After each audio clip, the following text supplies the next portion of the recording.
Colossiens 2 versets 14 à 15. Alors que vous suivez cette animation, que le sang de Jésus parle pour vous.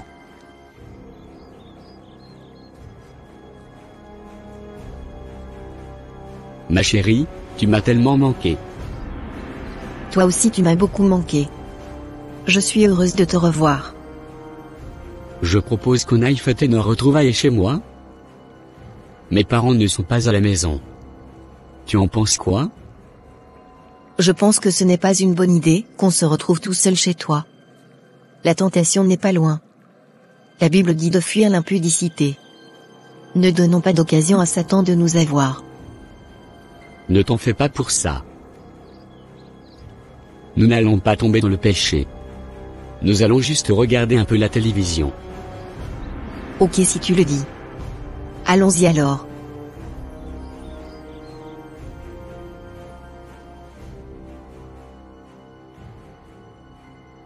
Je t'aime vraiment beaucoup Inès. 5 mois plus tard. Allô, Rodrigue bonjour, je voudrais qu'on se voit le plus rapidement possible. J'ai à te parler. Ok, on se voit tout à l'heure au bar Africando. Si je t'ai appelé c'est pour te dire que j'ai découvert ce matin que je suis enceinte de 5 mois. Je n'avais eu aucun signe qui me l'indiquait depuis le début. Quoi? Comment ça? Qui en est l'auteur? Et pourquoi tu n'avais pas su depuis tout ce temps? Comment tu peux me demander ça? Tu sais très bien que j'ai toujours été fidèle. Je sais, pardonne-moi d'avoir dit ça. Que veux-tu qu'on fasse? Nous sommes encore des étudiants. Ton père est un pasteur et moi mon père est un diacre.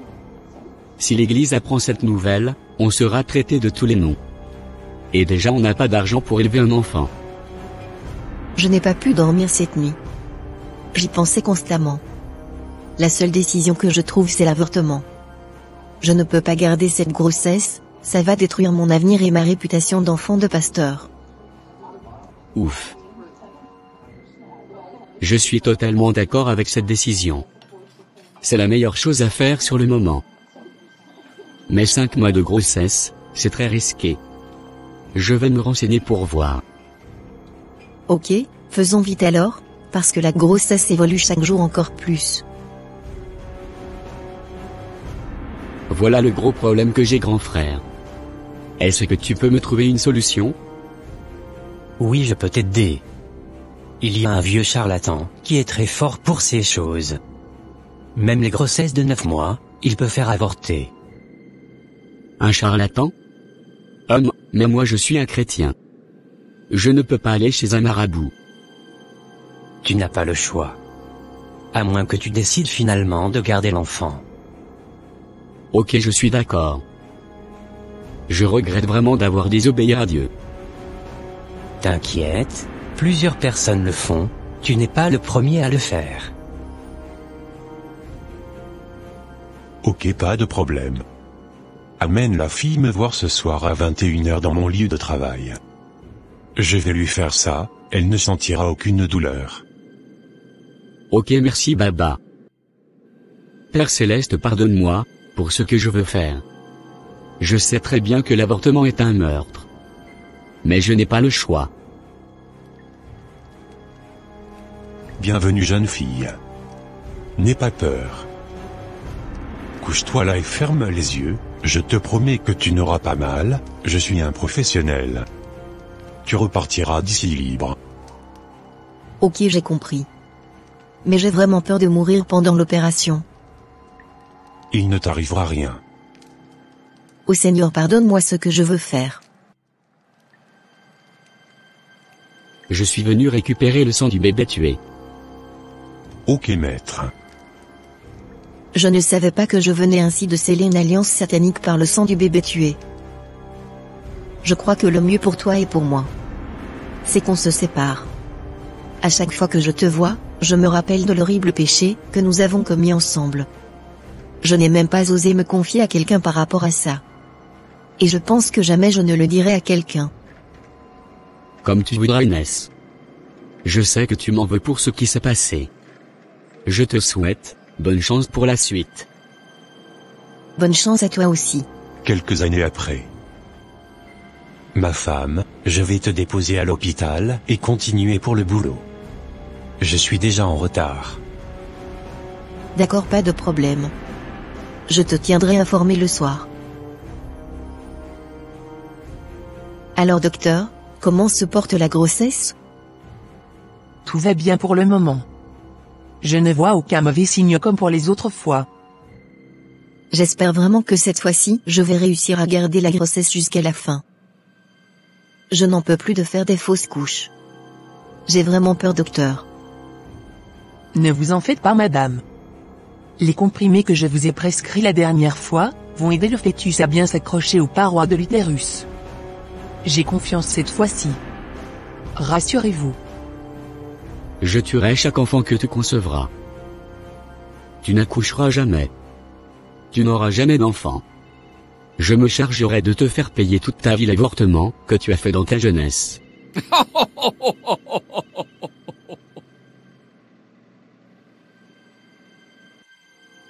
Alors dis-moi tout. Le docteur a dit que cette grossesse se porte bien. Et qu'elle croit vraiment qu'il n'y aura plus de fausses couches. Et j'ai confiance aussi, c'est la première fois que je réussis à garder une grossesse jusqu'à 4 mois. Les autres se détruisaient toujours après 2 mois. Cette fois-ci Dieu est dans la barque avec nous. Je l'espère vraiment. Je veux pouvoir tenir dans mes bras mon champion. Allons fêter cette bonne nouvelle dans un restaurant. D'accord chérie, allons-y. Tu n'as encore rien compris. Je ne te laisserai jamais être heureuse.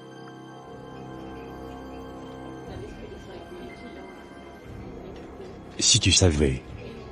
Je suis tellement heureux. Enfin, je vais devenir papa. Je te ferai un grand cadeau le jour de l'accouchement. J'ai hâte de voir ça. Tu as quoi? Je ne me sens pas bien. J'ai très mal au bas-ventre et je sens un liquide qui coule. Ne me dis pas que c'est une fausse couche, que tu es en train de faire. Cette fois-ci je ne vais pas le supporter. Je ne sais pas. Amène-moi à l'hôpital tout de suite. Madame Inès, malheureusement la fausse couche était déjà complète quand vous étiez venue. Mais pourquoi moi? Pourtant j'ai demandé pardon à Dieu pour mon péché passé. Ne vous en faites pas, madame. On finira par trouver une solution pour votre cas. Si je n'arrive pas à accoucher, c'est à cause de moi-même. J'aurais dû garder cette grossesse lorsque j'étais jeune. Je ne mérite pas d'être mère. Voilà que le Seigneur m'a abandonné, et mes péchés parlent contre moi. Je mérite tout ce qui m'arrive. Je me sens tellement coupable. Je n'ai même pas le droit de demander l'aide du Seigneur dans cette situation. Si mon mari m'abandonne à cause des fausses couches répétitives, il aura raison. Je ne mérite rien de bon sur cette terre. Je suis sûre que Rodrigue aussi vit la même situation que moi. Et qu'il n'a pas pu avoir d'enfant comme moi. Depuis qu'il a quitté le pays, je n'ai plus jamais entendu parler de lui. Si seulement j'avais su. Je n'aurais jamais dû avorter. Je crois que notre problème de fausse couche répétitive est spirituel. Nous devons engager le combat spirituel. Je ne suis pas digne d'être mère à cause de mon passé. Je ne pense pas que le Seigneur va m'exaucer pour cette requête. Tu ferais mieux de me quitter pour aller faire des enfants avec une autre femme. Je t'ai déjà dit de ne plus penser et croire cela. Tu m'énerves quand tu dis ça. Mais en plus tu me décourages automatiquement. Ok, pardonne-moi. Rodrigue? Inès? Ok, je suis heureux de te voir. Alors comment ça va? Et la famille? Ça fait vraiment longtemps.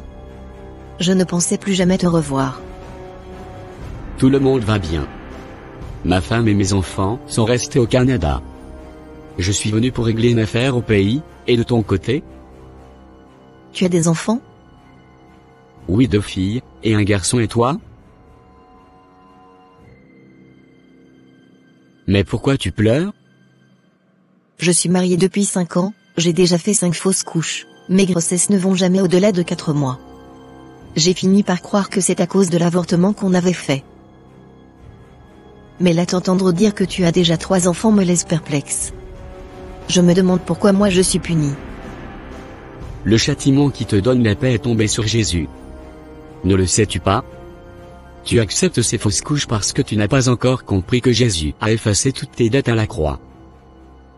Peut-on s'asseoir quelque part pour en parler? Ok, je veux bien. Tu es en train de te faire voler par Satan sans réagir, parce que tu ne connais pas tes droits en Christ. C'est pour payer la facture de nos péchés et pour porter les conséquences de nos actes, que le Seigneur Jésus est mort sur la croix. Il a pris ton péché, donc toi, tu n'as plus à te sentir coupable. C'est ça le don gratuit de Dieu. Accepte ce que Jésus a fait pour toi. Dépose ce péché sur la croix. Et enlève toute cette culpabilité de ton cœur. Considère que tu n'as jamais fait d'avortement dans ta vie. Car Jésus s'est déclaré coupable à ta place. Il est écrit dans Colossiens 2, versets 14 à 15 que, il a effacé l'acte dont les ordonnances nous condamnaient et qui subsistait contre nous et il l'a cloué à la croix. Il a dépouillé les dominations et les autorités en les livrant publiquement en spectacle, en triomphant d'elles par la croix. C'est-à-dire que tout ce qui peut parler contre toi, le sang de ce bébé tué, tout ce que tes ancêtres avaient fait comme péché et qui se tenait contre toi. Jésus l'a déchiré à la croix. Et il a dit à partir d'aujourd'hui tu es libre. Jésus t'a libéré à la croix. Il est écrit que ceux que le Fils a affranchis sont réellement libres. Alors ma sœur, je t'invite à jouir pleinement de cette liberté que Christ t'a donnée et à utiliser le sang de Jésus pour réclamer tes enfants et protéger tes grossesses. Merci Rodrigue pour cette révélation qui me redonne la foi. À partir d'aujourd'hui je refuse de me faire voler à nouveau. Je vais faire valoir le sang de Jésus dans ma vie pour annuler les réclamations et les condamnations sataniques contre mon enfantement.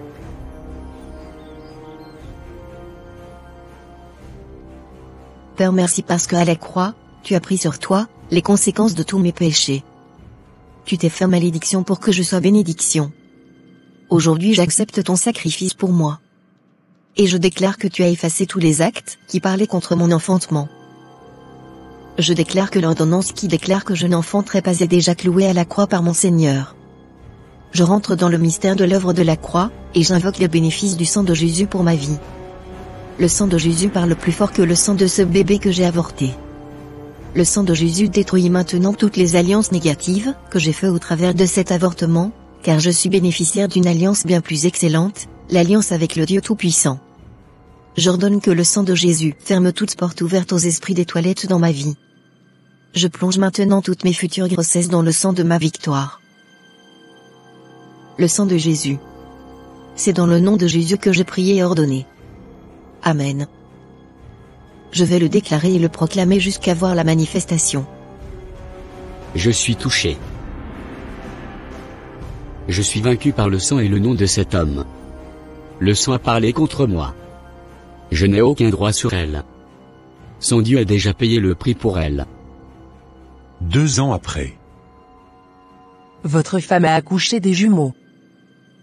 Gloire à Dieu qui nous a restauré les années volées.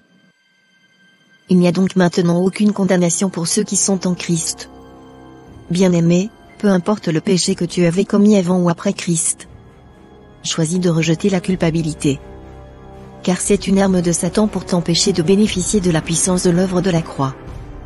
Christ a effacé une fois pour toutes et définitivement tous tes péchés. Approche-toi donc du trône de grâce pour obtenir de l'aide du Seigneur dans tous tes combats. Et souviens-toi que tu combats dans la victoire. Je m'appelle Inès et c'était mon histoire. Merci d'avoir regardé. Que Dieu vous bénisse. Amen.